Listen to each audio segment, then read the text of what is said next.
نالے ہیں ہے نا ہل ٹورنٹ وہ کوئی 11 ہیں 11 میں سے 4 پر گورنمنٹ نے یہ پلان کیا ہے کہ اس کو پانی کو روکا جا سکتا ہے ڈیم کر کے. تو جو اور ڈی جی خان تو بڑا سمپل سا نقشہ ہے نا, یہاں پہاڑ ہیں اور بیچ میں شہر ہے اور پھر دریا ہے, تو پہاڑ سے دریا سیدھا ایک ریکٹینگل میں پانی جاتا ہے. تو اگر روک لیا جائے تو پانی بعد میں استعمال ہو. اسی طرح سے پاکستان میں واٹر سٹوریجز کی قلت ہے, آپ جانتے ہیں 151 ملین ایکر فیٹ پانی آن این ایوریج پاکستان میں برستا ہے یا برف پگھلتی ہے, اور 100 ملین ایکر فیٹ کے مقابلے میں چند ملین ایکر فیٹ ہم سٹور کرتے ہیں, باقی بہتا بھی ہے جاتا بھی ہے, زمین میں بھی جاتا ہے, سب کچھ قدرتی ہے. بحث یہ رہتی ہے کہ دریائے سندھ کا کتنا پانی سمندر میں جانا چاہیے اور کتنا نہیں جانا چاہیے. تو اس کے اندر مختلف ایسٹیمیٹس ہیں, مگر آن این ایوریج لوگ کہتے ہیں 4 سے 10 8 یا 9 ملین ایکر فیٹ ضرور جانا چاہیے, کیونکہ وہ انوائرمنٹ خراب ہو جاتی ہے. ورنہ بدین کے اندر سمندری پانی انکروچ کرنے لگتا ہے اگر یہ پانی نہ جائے. تو اس سیلاب سے مزید یہ بات آئی کہ سٹوریج اور ڈیمز بننے چاہیے. مگر ایک نیکسٹ اسٹیپ یہ ہے کہ کالا باغ پولیٹیسائز ہوا ہے نا, کیوں بھروسہ نہیں ہے. ساری پروونشل اسمبلیز نے اس کے خلاف ریزولوشن پاس کیے ہوئے ہیں. تو سٹوریجز بننے چاہیے, چھوٹے ڈیم بننے نہیں, اور سٹوریج ڈیمز جو ہوں اس کے اوپر کنسنسس ارائیو کر لیا جائے. بالکل ٹھیک. تو اور ٹیلی میٹری کر لی جائے, تاکہ یہ جو جھوٹ کا پلندہ ہے نا کہ کس زمانے میں پانی ریلیز ہوا, کب نہیں ہوا, کتنا ریلیز ہوا, اس کو ٹیلی میٹری سے ہینڈل کریں, کانفیڈنس بلڈنگ میجرز کے ساتھ جتنے ڈیمز بنے. اچھا پریزیڈنٹ صاحب, آپ کو لگتا ہے کہ یہ جو آج کل پاکستان میں بہت زیادہ پولرائزیشن ہے, سیاسی اختلافات ہیں, اس کی وجہ سے جو متاثرین سیلاب ہیں ان کی امداد کے لیے جو سرگرمیاں ہیں ان پہ اثر پڑا ہے؟ نہیں, میرا تو خیال نہیں ہے. میں سمجھتا ہوں کہ لوگ سب ایکٹیو ہوئے, سیاسی جماعتیں بھی ایکٹیو ہوئیں, سارے آپ کے انسٹیٹیوشنز ایکٹیو ہوئے. ایسے انسٹیٹیوشنز جو بڑا کام کر کے دکھایا انہوں نے کووڈ میں, این ڈی ایم اے مثال کے طور پر, پی ڈی ایم اے, انہوں نے ایکٹیویٹی دکھائی. تو میں سمجھتا ہوں کہ یہ ایکٹیویٹی تو اچھی رہی, مگر ایک اب کسر ہے. جہاں سے پانی آیا یعنی این ڈبلیو ایف پی میں مثال کے طور پر, تو وہ ریلاب گزر گیا, ٹھیک ہے جی. وہاں ڈیمیج جو ہوا وہ امیجیٹ جو پریشر تھا پانی کا اس سے ہوا. جہاں پانی رک گیا ہے وہ فلیٹ لینڈ میں رک گیا ہے. بلوچستان میں نصیر آباد یا لاڑکانہ, یہ وہ سب کچھ, جیکب آباد, لاڑکانہ, سکھر, دادو, بدین اب جائے گا, منچھر جھیل کا والا معاملہ, تو وہاں پر پانی رک گیا. اس سے نقصانات جو ہے نا وہ ہے. اگلا فیز ہوگا ری بلڈنگ کا, اسٹرکچرل جو نقصانات ہوئے ہیں ان کو بنانا اور پریونشن کا. تو میں سمجھتا ہوں کہ اس کے حوالے سے بین الاقوامی امداد بھی آئی ہے, اپنے ریسورسز بھی ہم نے ٹائٹ کیے ہیں. مگر پاکستان پر میں اللہ سے گزارش کرتا ہوں کہ اللہ تعالیٰ سے دعا کرتا ہوں کہ یہ پریشرز کم ہوں, کیونکہ معیشت کا پریشر ہے, چینج آف گورنمنٹ کا پریشر ظاہر ہے اپنی جگہ پر ہوتا ہی ہے, کوئی بھی گورنمنٹ ہو. تیسرے یوکرین کی جنگ کے حوالے سے لاجسٹکس, گندم ان سب چیزوں کا پریشر ہے. تو ہمارے ملک کے اندر یہ سسٹینیبلٹی کم ہوتی ہے کہ ہماری جیب میں اتنی رقم نہیں ہے کہ ہم ان پریشرز کو برداشت کر جائیں. اچھا, آپ نے خود ابھی فرمایا کہ فوج اور جو نیوی ہے, ایئر فورس ہے, سب ادارے جو ہیں وہ متاثرین سیلاب کی مدد کے لیے کام کر رہے ہیں, اور آپ تو سپریم کمانڈر بھی ہیں آرمڈ فورسز آف پاکستان کے. تو اس صورتحال میں جب کہ فوج جو ہے وہ متاثرین کی امداد میں مصروف ہے, تو آرمی چیف کی اپوائنٹمنٹ کا جو ایشو ہے اس کو پولیٹیسائز کرنا چاہیے آپ کے خیال میں؟ میں سمجھتا ہوں کہ جمہوریت کے اندر پولیٹیسائز سے کیا مطلب آپ کا؟ جمہوریت کے اندر اس پہ سیاسی بیان بازی کرنی چاہیے, جو کنسٹرکٹیو بات چیت ہو. میں سمجھتا ہوں اس کے اندر تو کوئی حرج نہیں, کیونکہ آپ جانتے ہیں کہ اس کے یعنی اپوائنٹمنٹ آف ججز کے اندر کبھی کبھی کانفلکٹ آ جاتا ہے, آپ نے دیکھا پچھلے دنوں. تو اس کو جتنا کنسلٹیشن کے ساتھ اس معاملے کو طے کر لیا جائے تو زیادہ اچھا ہے. ورنہ آرمی چیف کے اپوائنٹمنٹ کے اعتبار سے پاکستان کو ایک سیٹ بیک مشرف صاحب کے زمانے میں ہوا, پورا آئین لپٹ گیا only on the appointment of the army chief. تو لہٰذا میں سمجھتا ہوں اس کے اوپر سلجھے ہوئے انداز سے گفتگو ہو تو کوئی اس میں کوئی حرج نہیں. کانفلکٹ دیکھو آج کل پاکستان کے اندر تو یہ کہ میں جو بھی بات کہتا ہوں کوئی نہ کوئی اس میں کوئی نہ کوئی خامی تلاش کر کے وہ میرے بھی پیچھے پڑ جاتے ہیں. تو کانفلکٹ کی تلاش پاکستان کی ریاست کو اب کوشش کرنی چاہیے کہ کانفلکٹ کم ہو. میری آپ کے ساتھ گفتگو کے اندر بھی یہ کوشش ہوگی کہ کانفلکٹ کم ہو. جی بالکل. میں نے یہ سوال اس لیے کیا کہ پچھلے دنوں عمران خان صاحب جو ہیں انہوں نے ایک سٹیٹمنٹ دیا, اس پہ ISPR کا ریئیکشن بھی آیا جو کافی سٹرونگ ریئیکشن تھا. تو آپ کو حیرت نہیں ہوئی عمران خان صاحب کی اس سٹیٹمنٹ پہ؟ میں سمجھتا ہوں کہ عمران صاحب نے اس کی مناسب کلیریفیکیشن بھی کر لی, اور دراصل ہم سب ایکسپرٹس نہیں ہیں کہ الفاظ کے چناؤ کے اندر, تو مگر انہوں نے وضاحت کر the and I am satisfied. میں سمجھتا ہوں وہی میری خواہش ہوتی ہے کہ جب وضاحت ہو گئی, مثال کے طور پر عمران خان صاحب کا وہ کنٹیمپٹ کا بھی ایشو چل رہا ہے, ایک خاتون جج کے بارے میں جو انہوں نے گفتگو کی, تو وہ جو بھی وہاں پر وہ بیان دیں گے تو میں سمجھتا ہوں سچے دل سے جو بھی کیفیت ہے اس کو بیان کر دینا چاہیے. انہوں نے معذرت کی ہے کہ آپ کے خیال میں غیر مشروط معافی مانگنا زیادہ بہتر نہیں ہے؟ آج مجھے نہیں معلوم کہ کیا کیفیت ہے, آج کورٹ میں کیس لگا ہوا ہے. اچھا, آپ کے وزیر اعظم شہباز شریف صاحب کے ساتھ کیسے تعلقات ہیں؟ اچھے تعلقات ہیں, کوئی نہیں کہہ سکتا کہ خراب تعلقات ہیں, اچھے تعلقات ہیں. ہو نہیں سکتا کہ پریسیڈنٹ اور ایک پاکستان کا پریسیڈنٹ اور وزیر اعظم کے تعلقات خراب ہوں. دوسری بات, ڈفرینس آف اوپینین ہو سکتا ہے, اور ڈفرینس آف اوپینین ان چیزوں پر میرا ان کے ساتھ ہوا. اب تو میں سمجھتا ہوں جتنے وہاں سے سمریز اور ایڈوائس آئی ہے, میں گنتی رکھنے کی کوشش کرتا ہوں, اپراکسیمیٹلی 90 کے قریب یا 95 کے قریب آئی ہوگی. 3-4 میں نے روکی تھی, اور اس کی میں نے وضاحت بھی کر دی تھی کیوں روکی. اس کے اندر EVM تھا مثال کے طور پر, اوورسیز پاکستانیز کی ووٹنگ تھی, اور جو کانفلکٹ آپ کو اس وقت نظر آ رہا ہے جو پنجاب میں نظر آیا, اس کے حوالے سے میں بھی واقف تھا. وہاں پر میں نے ان کی 1-2 ایڈوائس کو روکا تھا. اچھا, ایک اور بھی ایشو ہے اس پہ, مگر آؤٹ آف 90 اگر 85 پر ہمارا کلیئرٹی ہے تو کوئی بڑے اچھے تعلقات. ہاں, ریشو کے لحاظ سے, شرح کے لحاظ سے. اور آپ کی ان سے ملاقات وغیرہ بھی ہوتی ہے یا؟ جی ملاقات بھی ہوئی. اچھا, پتہ نہیں چلتا ہمیں. نہیں, کوئی خفیہ ملاقات نہیں ہوئی.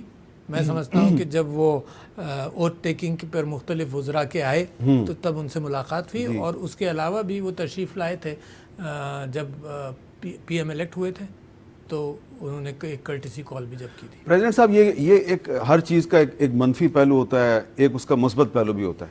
آپ کو اس میں کوئی پازیٹیو پہلو نظر آتا ہے کہ آپ پریزیڈنٹ آف پاکستان ہیں, آپ کا ماضی میں تعلق PTI سے رہا ہے, شہباز شریف صاحب پرائم منسٹر ہیں, ان کا تعلق PMLN کے ساتھ ہے, پنجاب میں اور KPK میں PTI اور اس کے جو الائز ہیں ان کی حکومت ہے, سندھ میں پیپلز پارٹی کی حکومت ہے, بلوچستان میں بہت سی پارٹیاں ہیں, وہ بلوچ قوم پرست ہیں, اس میں مذہبی جماعتیں بھی شامل ہیں, وہ بھی ہیں. تو ایک طرح سے تمام مین پولیٹیکل پارٹیز کسی نہ کسی طرح مرکز اور صوبے میں وہ پارٹنر ہیں. تو یہ ایک پازیٹیو چیز بھی ہے, لیکن اس کو اس کے رزلٹس جو ہیں وہ نیگیٹو کیوں نظر آ رہے ہیں؟ میرے خیال سے دیکھیے, اسمبلی میں سبھی جماعتیں ہوتی ہیں مثال کے طور پر, اور آپ یہ کہیں کہ اس فورم میں سبھی لوگ ہیں, تو اسی طرح سے ملک کے اندر مختلف ووٹروں نے مختلف رائے کے اعتبار سے کیا, اور اسی وجہ سے میں یہ سمجھتا ہوں کہ جمہوریت کے اندر اس بات کا امکان رہتا ہے کہ کانفلکٹ آئے, مگر ایز لانگ ایز وہ آئین کے دائرۂ کار میں رہے تو جمہوریت کو نقصان اتنا نہیں ہوتا. اچھا, نقصان کہاں ہوتا ہے؟ معیشت کے اعتبار سے نقصان ہونے کا امکان رہتا ہے کہ پالیسیز کی کنٹینیوٹی ہو. اگر یہ کیفیت نظر آئے کہ جو کام کسی پچھلی حکومت نے کیا سارا کا سارا انڈو کر ریڈو کیا جائے تو پھر اس میں تو بڑا نقصان ہوتا. آپ کو میں ذکر کروں, میں نے نیب کا بل کیوں روکا یا اوورسیز پاکستانیز کا معاملہ کیوں روکا. نیب کا بل کے اندر میں یہ سمجھتا تھا کہ 20 سال آپ لے کر نیب کو چلیں, 20 سال اس کی خامیاں ہیں, اس خامیوں کو ٹھیک کرنے کے بجائے آپ سارا وہ ادارے ہی کولیپس کروا دیں تو نقصان ہوا نا. یعنی ہم کوئی خدا نہ خواستہ بیوقوف قوم تو نہیں ہے کہ 20 سال ہمارے اوپر کوئی تجربہ ہو اور اس تجربے کو امپروو کرنے کے بجائے آپ کہیں جی اس کو پھاڑ کر پھینکو, اب نئی بساط کھولو. تو اس وجہ سے میں نے نیب کے بل کے اوپر میں نے آبجیکشنز کیے تھے کہ this is not the right way. Learning یعنی پولیٹیسائزیشن آف نیب کو روکنا چاہیے. جو شارپ ایکشنز ہیں جس سے تکلیف ہوتی ہے, یعنی ہیومن رائٹس کو انکروچ کیا گیا کہ اٹھا کر بند کر دیا, پوچھا نہیں جا رہا, ان چیزوں کو روکنا چاہیے, مگر جو ڈائریکشن ہے اس کا وہ رہنا چاہیے تھا. تو اس وجہ سے آئی ڈس ایگریڈ ود دیٹ. اچھا, آپ نے پچھلے دنوں ہمارے سے ایک ملاقات میں کچھ کتابوں کا حوالہ دیا تھا, میں وہ کتابیں اپنے ساتھ لے آیا. بہت ہو جائے. اچھا اس میں امبیسڈر ارشد سمیع خان صاحب کی جو کتاب ہے 3 President and an 8 تو یہ 3 صدور کے ساتھ یہ کام کر چکے ہیں اور یہ ایئر فورس سے ان کا تعلق تھا. تو انہوں نے اپنی ایک کتاب میں, آپ نے تو کتاب پڑھی ہوئی ہے, جی ہاں, تو اس کتاب میں یہ بتاتے ہیں کہ جب یہ صدر یحییٰ خان صاحب کے ساتھ تھے, ADC تھے, تو جب 1970 کے الیکشن کے رزلٹ آ رہے تھے تو یحییٰ خان صاحب نے کہا کہ میری جنرل عمر سے بات کراؤ. رات کو فون کیا. جنرل یحییٰ خان جب ریزلٹس دیکھ رہے تھے تو بہت پریشان ہوئے. انہوں نے کہا کہ بھائی تم لوگوں نے تو مجھ کو کہا تھا کہ 20-22 پارٹیاں ہیں اور یہ ڈیوائیڈڈ مینڈیٹ آئے گا اور میری بادشاہت کنٹینیو کرے گی. یہ تو 2 پارٹیاں آ گئی. تو اس میں میں صرف چند لائنیں جو ہیں ان کی, کہ انہوں نے جنرل عمر سے کہا کہ عمر, what in the devil's name is happening here? Where on earth has your assessment gone? What's become of all that financing of Qayyum Khan, Sabur Khan and Bhashani? اور آگے چل کے کہتے ہیں now listen to me and listen to me good. Provincial elections are a week from now. Free and fair, free and fair or not, I want tables turned. تو اچھا مگر پھر دوسرے دن بلایا ہے نا. اچھا پہلے تو پوچھا کہ آر یو آن لائن, تو انہوں نے کہا یس سر آئی ایم آن لائن. پھر دوسرے دن بلایا, ری اسیس کیا اس بات کو کہ پروونشل کے اندر فری اینڈ فیئر ختم کرو, کیونکہ یحییٰ خان صاحب بھی بیک گراؤنڈ میں یہی چاہتے تھے کہ ان کو کنگ میکر تصور کیا جاتا رہے. تو دوسرے دن بلایا, مگر دوسرے دن پھر یہ اسیسمنٹ ہوا کہ 2 جماعتیں ہیں نا, تو لہٰذا you are still a king maker. تو وہ تو پروونشل میں ویسے ہی چلا. اب اس میں میں نے یہ اس لیے کتاب کا حوالہ دیا کہ ہم ہمیشہ سے جو فوج کا جو سیاست میں کردار ہے, اس طرح کا کردار, اس پہ تنقید کرتے رہے, آپ بھی تنقید کرتے رہے. بہت سے لوگ جو پاکستان میں جمہوریت اور آئین پہ یقین رکھتے ہیں وہ اس کے خلاف ہیں.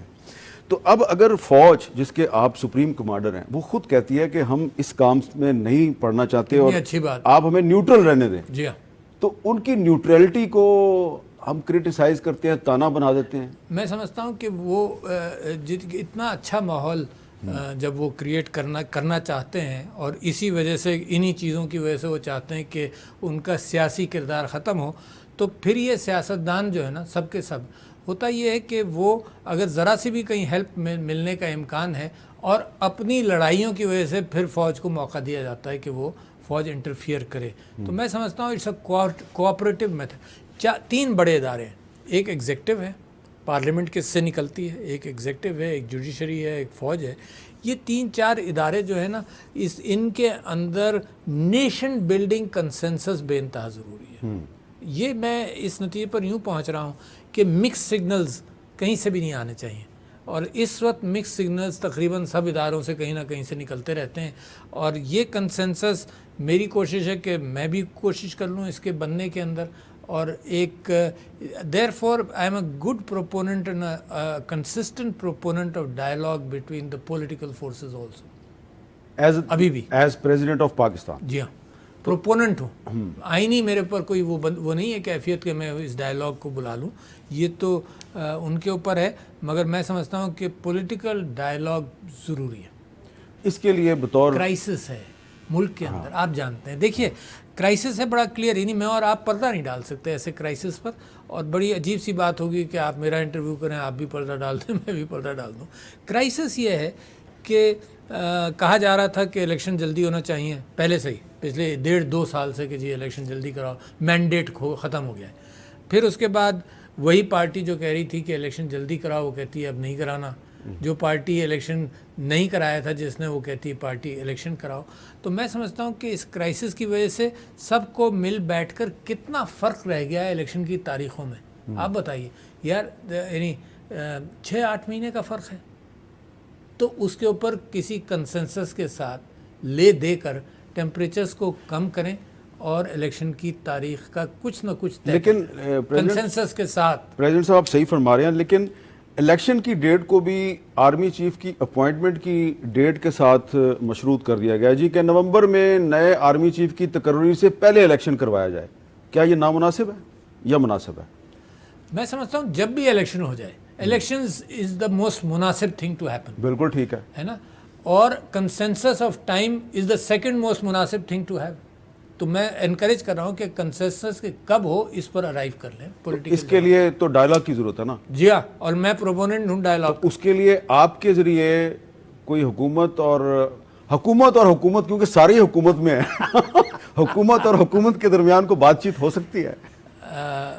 میں سمجھتا ہوں کہ ہو سکتی ہے. میں انکریج بھی کر رہا ہوں. میں بیہائنڈ دا سین کچھ رابطے بھی رکھتا ہوں اس سلسلے میں, کوشش بھی کرتا ہوں. میں ریویل نہیں کر سکتا, مگر یہ کہ کوشش ہونی چاہیے کہ اس میں کنفرنٹیشن ملک کے لیے نقصان دہ رہے گا جب بھی ہوگا, جی ہے نا. اور ایسا کنفرنٹیشن اتنا بڑا کرائسس معیشت کا, یار آپ یہ دیکھیے کہ آئی ایم گلیڈ کہ IMF سے لون آ گیا, ٹھیک ہے نا.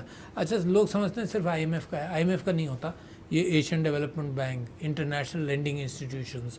IMF کے ساتھ جب آپ کا معاہدہ ہوا تو فرینڈلی کنٹریز آپ کے ساتھ سافٹ ہو گئیں, کیونکہ IMF کیا دیکھتا ہے, IMF دیکھتا ہے کہ آپ کی ایبلٹی ٹو ریٹرن دا منی, ٹھیک ہے نا. تو جب اکاؤنٹنٹ بکس دیکھ کر کہہ دیتا ہے کہ بھائی ان کی ایبلٹی ہے, تو جو قرض دینے والا ہے وہ مطمئن ہو جاتا ہے کہ دے دو, ٹھیک ہے نا. تو IMF کے ساتھ ہمارا اگریمنٹ ہوا اور ہمارے دوست ممالک نے بھی ہماری مدد کی, گڈ ڈیولپمنٹ. اس کے باوجود جو آپ کا نقصان اب سیلاب کی وجہ سے ہوا, پہلے کووڈ کی وجہ سے ہوا, انٹرنیشنل ایشوز کی وجہ سے ہوا, چینج آف گورنمنٹ کی وجہ سے ہوا, تو اکانومی کے اندر سٹریس ہے. اچھا, اکانومی کے اندر سٹریس اگر آپ کسی بھی چیمبر ویمبر پہ جائیں نا, تو وہ کہیں گے کہ جی کلیئرٹی آنی چاہیے لیڈرشپ کے حوالے سے. آپ کو معلوم ہے ایوب خان کے زمانے میں لوگ کہتے ہیں کہ ایک چیز میں کامیابی ہوئی, وہ یہ کہ کنٹینیوٹی آف پالیسی میں کامیابی ہوئی. ایک چیز میں نقصان ہوا کہ پولیٹیکل سائڈ پر مشرقی پاکستان نگلیکٹ ہوا, ٹھیک ہے نا. بس جو کنٹینیوٹی آف پالیسیز ہے اس کے اندر مشرف صاحب کے زمانے میں بھی only because he was there for 9 years تو ایک کنٹینیوٹی رہی. تو جب میں اردوغان صاحب سے ملتا ہوں تو وہ یہ کہتے ہیں کہ تمہارے ہاں کنٹینیوٹی نہیں ہے, فریکوینٹ چینج. تو میں کہا وہ تو جمہوریت ہے نا, مگر ان کا کہنا یہ تھا کہ کنٹینیوٹی آف پالیسیز بھی چینج کے ساتھ چلی جاتی ہیں. اچھا, ایوب خان صاحب کے زمانے میں پالیسیز میں کنٹینیوٹی تو تھی, لیکن جو انہوں نے 1962 میں جو presidential form of government impose کیا تھا, کیا وہ بھی ٹھیک تھا آپ کے خیال میں؟ وہ جناب اس کا آج لنک بنتا ہے. انہوں نے ایبڈو کر کے یہ سوچا کہ یہ سیاستدانوں کو, فرینڈز ناٹ ماسٹرز, آپ ان کی کتاب پڑھیں نا, تو انہوں نے اسلام آباد کیپٹل بنانے کے اندر یہ بات کی کہ سارے پولیٹیشنز کنسنٹریٹ کرتے ہیں کراچی میں, تو ان سیاستدانوں سے اور ان سرمایہ داروں سے جو کنسنٹریٹ کرتے ہیں کراچی میں, تو ان سے ہٹا کر کیپٹل اسلام آباد لایا جائے. یہ فرینڈز ناٹ ماسٹرز میں بڑی کلیئرٹی کے ساتھ انہوں نے لکھا. انہوں نے ایک سلوشن یہ کیا کہ سیاستدانوں کو کمزور کرو, ایبڈو, ٹھیک ہے نا. تو جو بھی فوجی حکمران آیا اس نے یہ مڈل ٹیئر جو تھا MNA MPA کا, اس کو کمزور کر کر بیسک ڈیموکریسی یا لوکل باڈیز کو مضبوط کیا یہاں سے ہٹا کر. مگر میں سمجھتا ہوں کہ یہ جو ڈکٹیٹرشپ والا ماحول گزرتا ہے نا, ان کو اندازہ نہیں ہے کہ پبلک کو ہینڈل کرنا, پبلک کو موٹیویٹ کرنا بڑا مشکل کام ہے. یہ صرف کاغذ پر بیٹھ کر کمروں میں نہیں ہو سکتا, یہ زمین پر ہوتا ہے. سیاستدان کو نااہل کرنا کسی مسئلے کا حل نہیں ہے. سیاستدانوں کو نااہل کرنا کسی مسئلے کا حل نہیں ہے, مگر آپ اگر کسی طرف جا رہے ہیں تو اس حوالے سے میں آپ سے یہ کہوں کہ میں بڑا پروپوننٹ تھا اس بات کا, اور آج بھی میں آپ کے سامنے کہتا ہوں, اور مجھ سے غلطیاں بھی ہوئی ہیں. یعنی میں سمجھتا ہوں کہ جب بھٹو صاحب گرفتار ہوئے اور ان کے اوپر ایلیگیشنز لگیں, تو میں اپنی زندگی کے اس دور میں یہ سمجھتا تھا آئیڈیلی کہ جی ان کا ٹرائل ہونا چاہیے, ہے نا, لٹل ریئلائزنگ کہ ویئر ول اٹ گو. اور لوگ کہتے تھے کہ سب کا کرو, پہلے سے کرو. میں نے کہا یار جو ہے اس کا تو کر لو. تو میں یہ سمجھتا ہوں کہ اس میں پھونک پھونک کر قدم رکھنا چاہیے. سیاستدانوں کو سیاست سے ڈسکوالیفائی کرنے کے اعتبار سے you should have good rational reason کہ کسی سیاستدانوں کو اگر کوئی مرڈر ہو جائے, واٹ ول یو سے, آپ سے پوچھ رہا ہوں. مرڈر ہو جائے تو ظاہری بات ہے انصاف ملنا چاہیے. اور اگر کوئی کرائم ہو پروون, پھر کیا ہوگا؟ ظاہری بات ہے اس کی قانون. تو لہٰذا یہ چیزیں ان دو کوالیفیکیشنز کے ساتھ میں سمجھتا ہوں کوئی بھی دا ویٹیج آف دا کرائم. میں نے ایک جھوٹ بولا کبھی زندگی میں, کیا وہ اتنا ہی ہے؟ میں آج میری زندگی کے لیے, میں 20 سال کا تھا, میں نے ایک جھوٹ بولا, What that be big enough for me? تو میں سمجھتا ہوں کہ یہ جو انصاف ہے یہ تو صرف اللہ کرتا ہے, بالکل ٹھیک ہے, اور کوئی نہیں کر سکتا. کن سرکمسٹانسز میں کیا بات کہی گئی. آج کل ہمارا آپ کا ایک ہیبٹ ہے کہ واٹس ایپ پر جو کچھ پرانے کلپ نکالنا. اب تو منکر نکیر ہے, اب تو سیاسی جلسوں میں بھی چلائے جاتے ہیں پرانے کلپ. اچھا, پرانے کلپ سے بھی میں سمجھتا ہوں کہ قوم کو سیکھنا پڑے گا. ایک بڑا زمانہ بدل رہا ہے. اچھا, زمانہ بدل رہا ہے کہ اندر یہ نہیں ہو سکتا کہ تم اس چیز کو بند کر دو, جیسے یوٹیوب بند کر دیا گیا. اٹ کانٹ ہیپن کہ آپ بند کر دیں. جن چیزوں کو روکا تو مسلمانوں کا نقصان بہت ہوا. میں آپ سے کہتا ہوں گوٹنبرگ بائبل چھپی 1400 کچھ کے اندر. اچھا, مسلمانوں نے کہا کہ یہ پرنٹنگ پریس ہے, بڑا خطرناک ہے, بڑی خراب چیزیں اس سے پرنٹ ہوں گی. 300 سال مسلمانوں نے پرنٹنگ پریس کو ڈسکریج کیا. 300 سال ہے نا. لاؤڈ سپیکر کو ڈسکریج کیا مثال کے طور پر, ٹیلی ویژن کو ڈسکریج کیا مثال کے طور پر. یہ جو ڈیڈ باڈیز کا ڈسیکشن ہوتا ہے نا, فار انیٹمی, نہیں فار انیٹمی, فار لرننگ, پتہ ہی نہیں چلتا. تو انگلینڈ میں شروع ہوا 14ویں صدی میں, 15ویں صدی میں. پہلا ڈسیکشن مسلمان ملک میں قاہرہ میں 1826 کے اندر عطار نے کیا ہے. تو 400 سال مسلمانوں کی سائنس جو کتنے آگے تھی سیٹ بیک ہوا. تو اس زمانے میں یہ ٹولز جو آگے آئے ہیں, ٹویٹر, فیس بک مثال کے طور پر, یوٹیوب, اس کو پرانی ترکیبوں سے ڈنڈا مار کر روکنا ناممکن ہے. بالکل ٹھیک آپ کہہ رہے ہیں. یعنی میں آپ سے یہ کہہ رہا ہوں کہ اگر آپ کے پاس ایک توپ ہے اور مچھروں کا یلغار ہو, آپ کہیں بھائی ہمارے پاس تو توپ ہی ہے, ہم توپ کر کے چند. آپ نے بڑی اچھی مثال دیا. یوٹیوب پر پابندی کا مطلب یہ ہے کہ توپ سے مچھر مار رہے ہیں آپ. ہاں, تو اور یہ رکتا نہیں ہے. مطلب میں آپ سے یہ بھی کہہ رہا ہوں کہ پانی, یہ جو پانی کی طرح یہ چیزیں آتی ہیں یہ رکتی نہیں ہیں. لہٰذا کس کو پابند کریں گے؟ فیس بک کو, ٹویٹر کو اپیل کریں گے آپ. اور پھر دیکھیے ان کی انکروچمنٹ کتنی ہوتی ہے. پچھلے دنوں اگر آپ نے ٹویٹر پاکستان کا اسٹیٹمنٹ پڑھا ہو تو انہوں نے تو اس اسٹیٹمنٹ کے اندر آپ اس کا تجزیہ کریں گے تو آپ کو افسوس ہوگا کہ یار یہ مینڈیٹ انہوں نے کیسے لے لیا. انہوں نے کہا کہ جہاں جو حالات ہیں ان پر ہماری نظر ہے, ہم یہاں کانفلکٹ ڈسٹرکٹس میں اور یہاں ہونے نہیں دیں گے. یار یہ مینڈیٹ تو آپ کا تھا, وہ انٹرنیشنل ایجنسی کے پاس کیسے چلا گیا؟ تو لہٰذا میں سمجھتا ہوں کہ وہ قومیں ترقی کریں گی جو ان ٹولز کو اپنے جامے میں رکھیں. اچھا, یہاں پہ میں نے ایک بریک لینی ہے اور بریک کے بعد صدر پاکستان ڈاکٹر عارف الوی صاحب کے ساتھ ہماری گفتگو جاری ہے.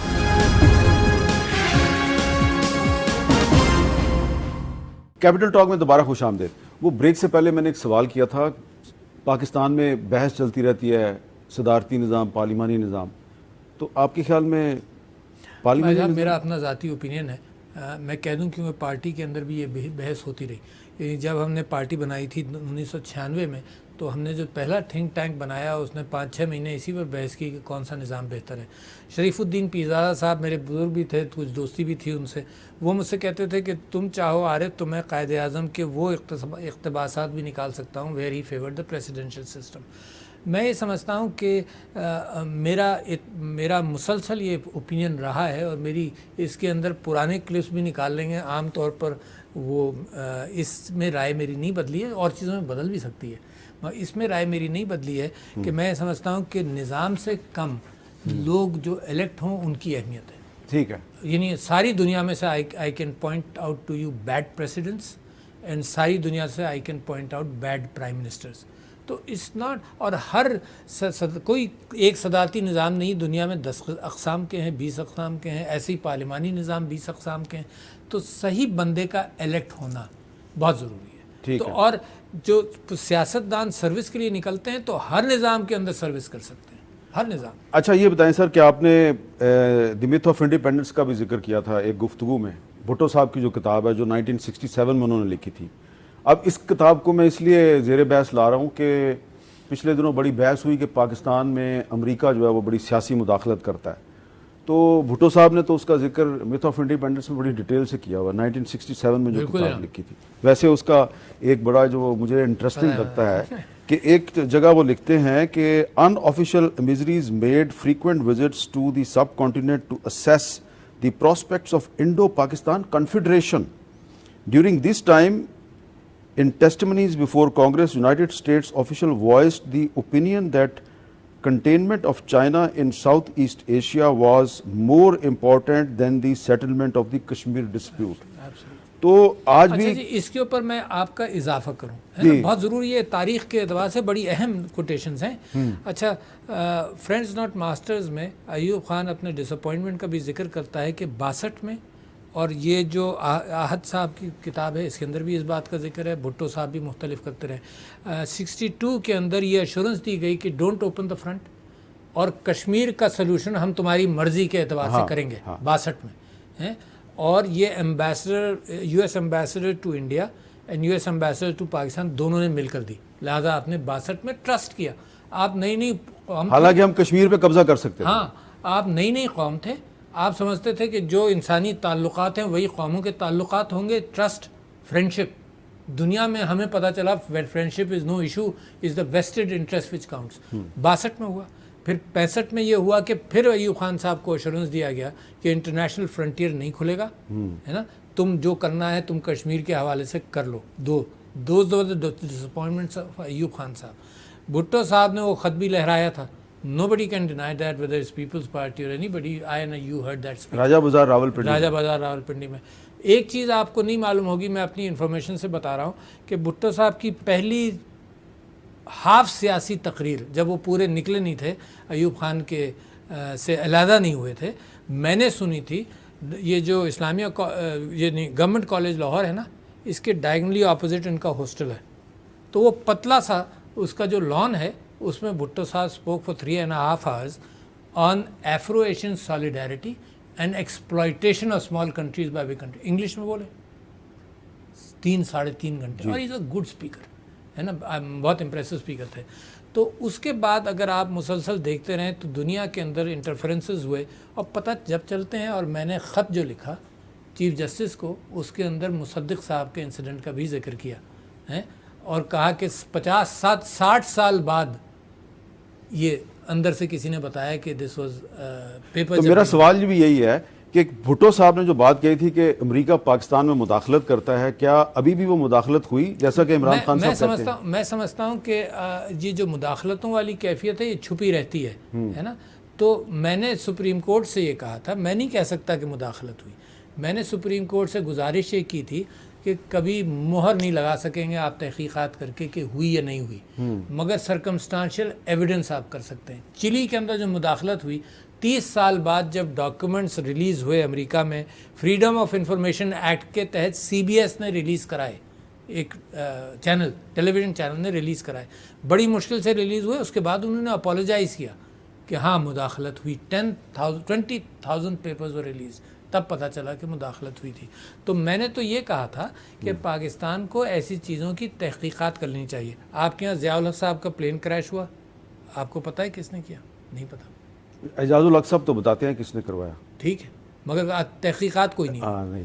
لیاقت علی خان صاحب کا مرڈر ہوا, مجھے یاد ہے آئی ہیو ٹریٹڈ بیگم رانا لیاقت علی خان. تو اتنی موٹی وہ فوٹو کاپیڈ چیز لے کر آئی تھی جس میں کوئی چیز نہیں تھی, انویسٹیگیشن جو تھیں وہ ہر طرف گئی ہوئی تھی. ٹھیک ہے جی. بے نظیر بھٹو صاحبہ کا شہادت ہوئی. جتنے بھی آپ کے یہاں ایسے انسیڈنٹس ہوئے ہیں تو کبھی تحقیقات. آپ کے خیال میں جو عمران خان صاحب کی حکومت کا خاتمہ, اس کی تحقیقات ہونی چاہیے ابھی بھی؟ نہیں, عمران خان صاحب کی حکومت کا خاتمہ نہیں. میں سمجھتا ہوں کہ اگر فارن انٹرفیرنس کی ایلیگیشن ہے تو میں نے تو آن پیپر میں نے چیف جسٹس سے ریکویسٹ کیا ہوا تھا کہ اس کی تحقیقات. تو جو نیشنل سیکیورٹی کمیٹی نے کہا کہ کچھ بھی نہیں ہوا, تحقیقات کر کے کہا تھا تو میں مطمئن ہو جاؤں گا, مگر یہ تحقیقات اوپن ہو جائیں, پبلک ہو جائیں. ٹھیک ہے. پچھلے دنوں ہمارے جو وزیر داخلہ ہیں رانا ثناء اللہ صاحب, انہوں نے کہا جی کہ جو فورن فنڈنگ کیس ہے, ممنوعہ فنڈنگ کیس ہے, اس میں پریزیڈنٹ عارف الوی صاحب کا بھی نام آیا ہے جو الیکشن کمیشن کی ہے, تو ان کے خلاف بھی تحقیقات ہونی چاہیے. تو آپ کو تو آئینی تحفظ حاصل ہے, تو کیا آپ اپنے آپ کو پیش کریں گے؟ یہ فورن فنڈنگ کیس ہے کیا جی؟ یہ ہم جیسے وہ بیوقوف ہیں جنہوں نے یہ کوشش کی کہ پاکستان کے اندر فنڈنگ کو اوپن کرو.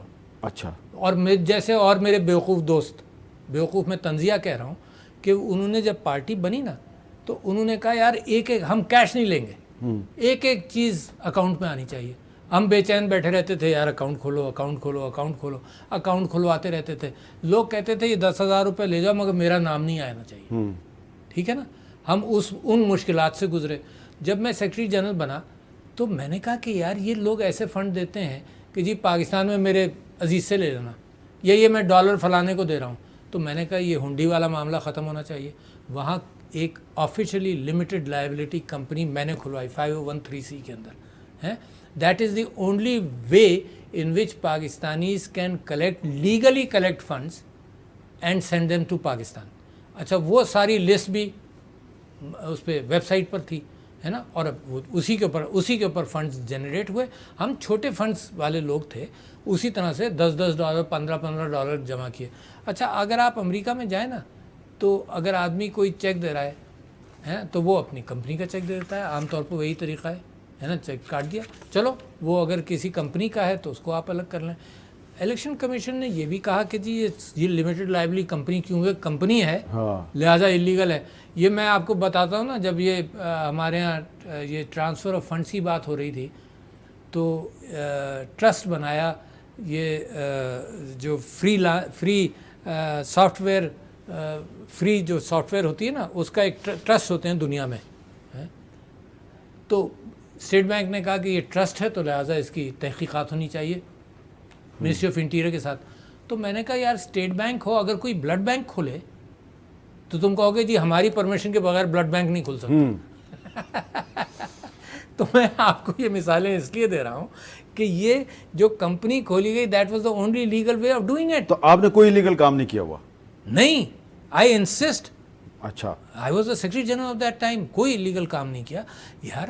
یعنی آپ یہ دیکھیے کہ اس کے اندر کسی نے اگر کمپنی کا چیک دے دیا تو پاکستان کا قانون یہ ہے کہ جی کمپنی کا چیک آپ نکال دیں. You think that is foreign funding? یہ تو خیر الیکشن کمیشن نے خود ہی کہا ہے فارن فنڈنگ نہیں ہے، ممنوع فنڈنگ. ممنوع فنڈنگ ہے. ممنوع فنڈنگ واپس لے لو بس، اور کیا ہو سکتا. اچھا، آپ نے یوٹیوب پہ but it is only because کہ ہم چاہتے تھے کہ چھوٹے فنڈز اکاؤنٹڈ رہیں. وہ بیچارہ اسد قیصر کے اوپر بھی وہ ایشو ہو گئے نوٹسز. اسد قیصر صاحب کو میں نے یہ کہا، I was a secretary general again, میں نے یہ کہا کہ یار کیش میں ہم تمہارا کرایہ بھی نہیں دیں گے، کیش میں ہم لوگوں کی تنخواہ بھی نہیں دیں گے. تم اکاؤنٹ کھولو گے تو یہاں سے پھر پیسہ جائے گا. تو party which is making an effort in Pakistan کہ everything should be open, اسی کی گردن پکڑ کر موڑو. تو میں تو کیوں اس زمانے کی بات کر رہا ہوں، پریسیڈنسی کی بات نہیں کر رہا. ٹھیک ہے نا. اچھا، آپ نے کیونکہ یوٹیوب کا ذکر کیا ہے تو فریڈم آف ایکسپریشن اور فریڈم آف پریس کے بارے میں پچھلے دنوں آپ نے ایک خط لکھا تھا پرائم منسٹر صاحب کو. میں نے اس پہ بات کرنی ہے ایک، لیکن بریک کے بعد.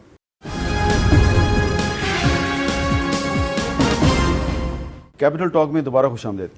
پریزیڈنٹ صاحب، پچھلے دنوں آپ نے پرائم منسٹر شہباز شریف صاحب کو ایک خط لکھا جس میں آپ نے کچھ مثالیں دی کہ پاکستان میں آزادی صحافت پہ، فریڈم آف ایکسپریشن پہ کچھ حملے کیے جا رہے ہیں، کچھ پرابلمز ہیں، کچھ صحافیوں پہ مقدمات قائم ہو رہے تھے. اس خط کا کوئی آپ کو جواب آیا پرائم منسٹر صاحب کی طرف سے؟ نہیں، کوئی جواب نہیں آیا. اچھا، آپ نے بٹ آئی ہوپ، مطلب خط کا اگر جواب نہیں بھی آئے تو میری امید یہ ہے کہ وہاں مطلب ایک ایشو ریز ہوا اور کنسرن ہونی چاہیے. اچھا، آپ نے کوئی اس قسم کا خط جب عمران خان صاحب وزیر اعظم تھے تو اس وقت ان کو لکھا تھا؟ بالکل نہیں لکھا تھا. کیوں نہیں لکھا تھا پوچھیں. اس لیے کہ سارے وزراء کے ساتھ میرے تعلقات تھے، میری دوستیاں تھیں، ان کو میں ڈائریکٹ فون کر کے پوچھ لیتا تھا. میں نے بہت ساری چیزیں انکلوڈنگ عمران خان صاحب کے زمانے میں بلز اور ایڈوائس روکے ہیں. لا منسٹر سے بات کی، لا منسٹر سے ایشورنسز لیں، لا منسٹر نے کوئی بل اس کو پھر ٹھیک کیا. لا منسٹر نے ایک بل پر مجھ کو یہ بھی کہا کہ جی آپ اس کو پاس کر دیں. یہ تھا harassment of women's property rights act. اس کے اندر میں نے کہا کہ یار اس میں اپیل والا کوئی بندہ ہی نہیں ہے، کسی کو اپیل کریں گے اگر اس نے محتسب نے فیصلہ کر دیا. تو لا منسٹر نے مجھ سے وعدہ کیا کہ آپ سائن کر دیجئے، میں جیسے ہی کوئی امینڈمنٹ آئے گا نا اس کے اندر یہ بھی امینڈمنٹ ڈال دوں گا.